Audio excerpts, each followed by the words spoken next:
Hello friends, अस्सलाम वालेकुम। मैं ज़ैबुनिसा शेख और आप सभी का इस्तकबाल है मेरे चैनल पर। देखिए, लास्ट टाइम हमने जो है टेट में जो है हमने अल्फ़ाबेट सीरीज देखे थे, फाइंड मिसिंग अल्फ़ाबेट। ठीक है, एक क्वेश्चन हमने सॉल्व किए थे। अगर वो क्वेश्चन आप लोगों को नहीं समझ में आया है तो आप वीडियो दोबारा से देख लीजिए, और फिर भी अगर नहीं समझ में आता है तो अभी आगे मैं और भी सॉल्व कराने वाली हूँ, तो हो सकता है आपका डाउट क्लियर हो। ठीक है, देखिए यहाँ मैंने ना अल्फ़ाबेट वापस से लिख लिए हैं, ए से लेके जेड तक। यहाँ पे ए से यानी के बाएं जानिब से, ए से लेके जेड तक बाएं जानिब से जो हम अल्फ़ाबेट के जो नंबर्स देखते हैं वो 1 2 3 फॉर्म में देखते हैं 26 तक। ठीक है, और अगर क्वेश्चन में दाएं जानिब से पूछता है, दाएं जानिब से यानी कि जेड की जानिब से हमें पूछ रहा है, यानी कि उल्टा पूछ रहा है, तो उसके भी नंबर मैंने इस तरह से नीचे दिए हैं मैंने। ठीक है, तो अभी हम एक क्वेश्चन सॉल्व करते हैं। पहले ये वाला क्वेश्चन देखते हैं कि बाएं से 16वां हुरूफ कौन सा है। बाएं से 16वां हुरूफ कौन सा है? देखिए, जैसे कि मैं यहाँ आप लोग को बताई, बाएं से 16वां हुरूफ यानी नंबर 1 से हमें देखना है, यानी ए से हमें देखना है। बाएं जानिब से देखना है यानी ए से देखना है। तो ए से 1 से हम स्टार्ट करेंगे, 16वां पूछा है तो यहाँ 16वां पी है ना। तो इस तरह से हम देखेंगे तो बाएं जानिब से 16वां पी है, तो हम डायरेक्टली लिख सकते हैं बाएं से 16 नंबर जो है वो क्या होगा, आपका आंसर पी होगा। ठीक है, तो आपको जो है बाएं से सभी के नंबर याद कर लेने होंगे। तो वो बाएं से जो नंबर हम याद करते हैं ना वो इजीली याद हो जाते हैं, बस दाएं वाले याद नहीं होते क्योंकि वो जेड से स्टार्ट होते हैं ना, उल्टा जाता है, इसीलिए वो याद नहीं होते। बाएं से सिर्फ आप लोग याद कर लेंगे ना तो हम दाएं से भी निकाल सकते हैं। ठीक है, अभी बाएं से अगर हम याद कर लिए समझो 26 तक, तो हम कुछ भी बता सकते हैं कि बाएं से 16 कौन सा है, पी है। बाएं से 1 कौन सा है, तो कौन सा है 1, ए है। ठीक है, अभी क्वेश्चन आएगा बाएं से 5 कौन सा है, तो कौन सा है, ई होना चाहिए। देखिए ई है, देखिए है। अगर पूछता बाएं से 10वां हुरूफ कौन सा है, तो बाएं से 10वां हुरूफ यानी कि ए से 10वां हुरूफ जे है। तो उम्मीद करती हूँ आपके समझ में आ गया होगा कि बाएं जानिब का मतलब क्या है और किस तरह से हम डायरेक्टली उसका आंसर बता सकते हैं। ए से बाएं यानी ए की जानिब से, सीधी तरतीब से। अब देखिए ये क्वेश्चन देखते हैं। अंग्रेजी हुर्फ़े तहजी में बाएं से 15वें हुरूफ के, ठीक है, 15वें हुरूफ के 15 लिख दिए। 15वें हुरूफ के बाएं और 5वां हुरूफ कौन सा होगा? ठीक है, 5वां हुरूफ कौन सा होगा? तो ये 15 है, बाएं से 15वें हुरूफ के बाएं और 5वां हुरूफ कौन सा होगा? देखिए, कभी भी ना ऐसे क्वेश्चन में हमें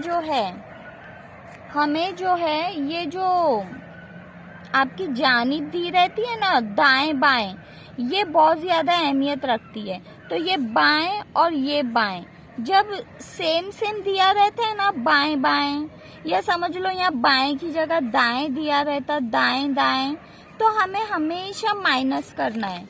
ये रूल है, ये आपको ध्यान रखना होगा। तो हमेशा हम माइनस करेंगे। हाँ, अगर दाएं है और फिर बाएं दिया है तो हम प्लस करेंगे। ओके, चाहिए तो आप लोग नोट कर लीजिए। अगर दाएं दिया है और बाएं दिया है ना एक क्वेश्चन में, तो प्लस करना है। अगर सेम दिया है, दाएं दाएं बाएं बाएं, तो हमें माइनस करना है। तो अभी यहाँ बाएं बाएं दिया है, इसीलिए हम यहाँ माइनस कर रहे हैं। तो 15वें हुरूफ के 15 लिख दिए, बाएं बाएं दिया है इसलिए माइनस लगा दिए। और 5वां हुरूफ कौन सा, तो 5वां दिया है इसलिए यहाँ हम 5 लिख देंगे, माइनस करेंगे। तो 15 में से 5 गए, 10 आए, तो 10 आए, यानी 10 का क्या मतलब है, बाएं से 10वां कौन सा हुरूफ होगा? तो मेरे ख्याल से जे। हाँ देखिए यहाँ है 10वां हुरूफ, ये मिल गया जे, यानी कि जे होगा उसका आंसर, है ना। मतलब ये जो भी आंसर आ रहा है ना हमारा बाएं से आ रहा है, एक ही जानिब से आ रहा है, तो वो 10 है, जे। तो उम्मीद करती हूँ आपके समझ में आ रहा होगा ये क्वेश्चन। तो उम्मीद करती हूँ बाएं वाला कंसेप्ट आप लोगों के समझ में आ गया होगा।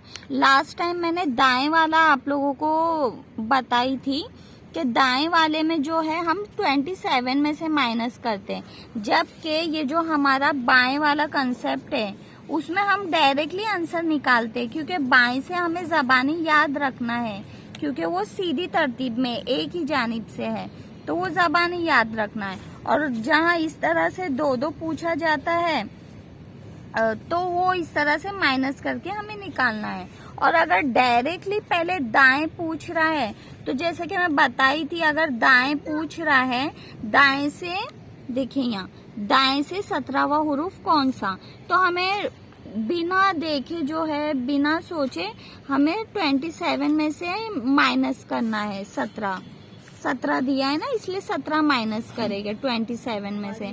वो भी रीजन मैंने आप लोगों को बता दी थी कि 27 में से क्यों माइनस कर रहे हैं, फिर भी एक बार रिमाइंड करा देती हूँ। वो इसीलिए हम ऐसा करते हैं क्योंकि ये जो नंबर है ना, दाएं से जो 1 से लेके हम नंबर दिए हैं, और दाएं से जो नंबर दिए और बाएं से जो नंबर दिए, दोनों की, हर अल्फाबेट दोनों की जो जमा है वो 27 आती है। आप लोग जो है करके देख सकते हैं। इसीलिए जब भी दाएं से अगर क्वेश्चन में आप लोग को पूछता है कि मतलब दाएं से 17 हुरूफ को कौन सा है, तो इसीलिए हम 27 में से माइनस करते हैं। और जो आंसर आता है ना, वो आंसर मतलब बाएं से है, एक ही तरफ से, वो आंसर बाएं से है।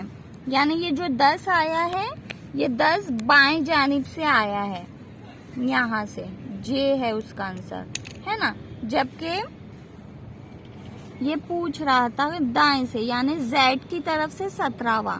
तो अभी हमें तो याद नहीं है ना जेड की तरफ से सीक्वेंस नंबर, वो हमें याद नहीं है, हमें तो बाएं वाला याद है, इसलिए 27 में से 17 माइनस करेंगे तो बाएं वाला आ जाएगा।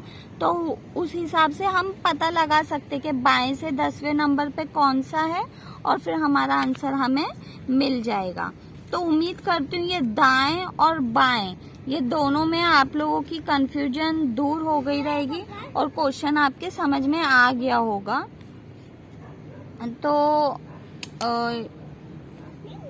आप वीडियो देखने के लिए शुक्रिया। इंशाल्लाह ताला नेक्स्ट टाइम हम जो है सीटिंग अरेंजमेंट का भी क्वेश्चन देखेंगे, और ये अल्फ़ाबेट से रिलेटेड भी क्वेश्चन जो है मैं और आगे आप लोगों को और भी करवाऊंगी। थैंक यू, जज़ाकल्लाह।